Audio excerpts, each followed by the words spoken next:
Okay, the recent ruling by the Supreme Court on Obamacare has got everyone all in a tizzy about the whole damn thing again. I won't pretend to understand it all. It's a tax, but not commerce? Way to weenie out, Supremes. But there's something that's been a thorn in my mind from the start of the whole hissy fit over the single-payer idea.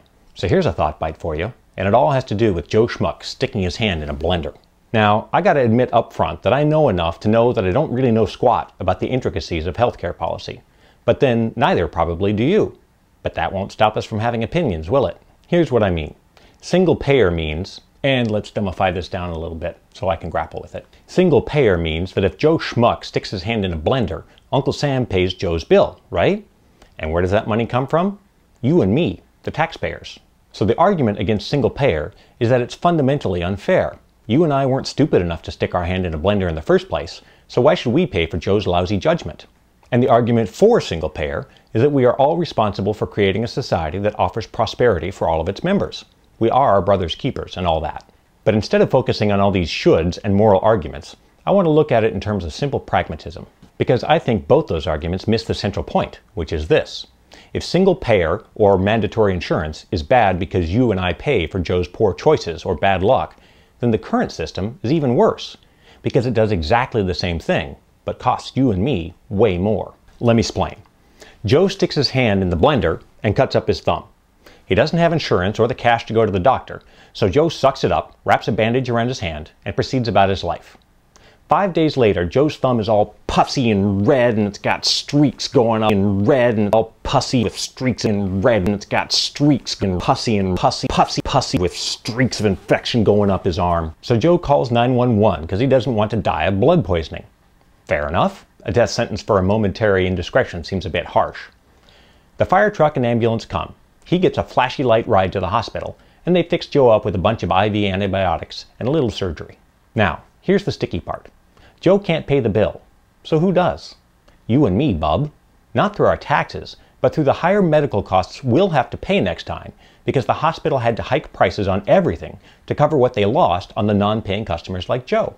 So we still end up footing the bill for the health care of the uninsured. This thumb story is totally true, by the way.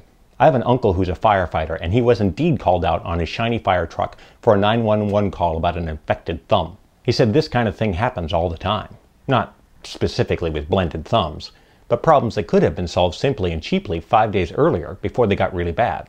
In fact, Connie Meyer, president of the National Association of Emergency Meyer, president of the National Association of Emergency Medical Technicians, says that, quote, the 911 system has become a sort of stopgap primary care for many individuals. Now, how much would that blender event have cost if Joe knew he could go to the urgent care clinic to get it patched up right after it happened? A hell of a lot less than the flashy light route. Do you have any idea how much those sirens cost? Either way, Joe gets his thumb back. Hopefully. But by not having a single payer system or mandatory insurance or something, that blender incident ended up costing you and me a ton of money, whereas preventing the infection in the first place would have been dirt cheap in comparison.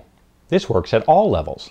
Prenatal vitamins are a hell of a lot cheaper than the lifetime care of someone who's born with spina bifida because mom was deficient in folic acid. A lifetime supply of nitroglycerin pills is peanuts compared to a quadruple bypass surgery. Well child checkups for every baby are way cheaper than treating all the preventable conditions and injuries that would have happened if the doc didn't catch it early. So do you want to pay a little now or a hell of a lot later? Either way, you and I pay.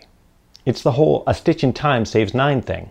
And an ounce of prevention is worth a pound of cure. And every problem in society eventually shows up at the emergency room door. And a penny saved is a penny earned. And opposites attract. And there is no I in T. So we've currently got a single payer system, funded by the taxpayer. Since we're going to be the ones to fund it anyway, why not take the incredibly cheaper option? Plus, you get the bonus side benefit of having a more civilized society, all at no extra cost. To be honest, this all seems so simple and obvious to me, I know I must be missing something. So please let me know what you make of the whole thing, your thoughts and experiences. And also please forward this video to others asking them to do the same, because this issue ain't going away. And since all the ways of framing the debate so far have just created a whole bunch of heel digging on both sides, it's worth trying to spark the discussion in a new way and get everyone involved. The more brains on the problem, the better. And believe it or not, this all relates to mountain climbing rescues and bank bailouts. But that'll have to wait till next time.